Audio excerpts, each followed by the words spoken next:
Hello mga ka-trending, welcome back to ZK Trend. Ito na marahil ang sinabi dati ni Donnie Pangilinan sa isang interview na may ginawa nga silang sports-related scene kasama nga ang Team Binondo.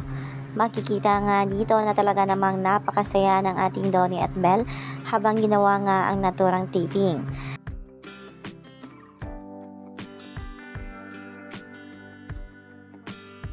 At ito naman ay pinost nga sa isa sa mga kasamahan ni Belle sa CBML kung saan nakakahumaling talaga ang bawat ngiti dito ni Belle.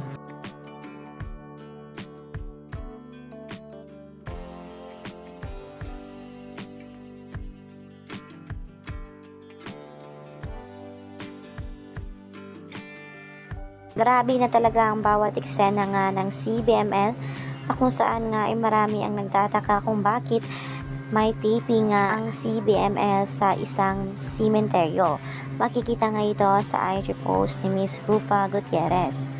At ito naman ay talaga namang marami ang napapawaw at kinilig nang makita nga itong si Belle na sinayaw si Mamang o si Miss Nova Villa. Makikita nga dito sa background na nandoon nga si Donnie, napakaseryoso ng pormahan, at itong ating Belle naman ay talaga namang kiti-kiti sa pagsasayaw kasama nga si Mamang.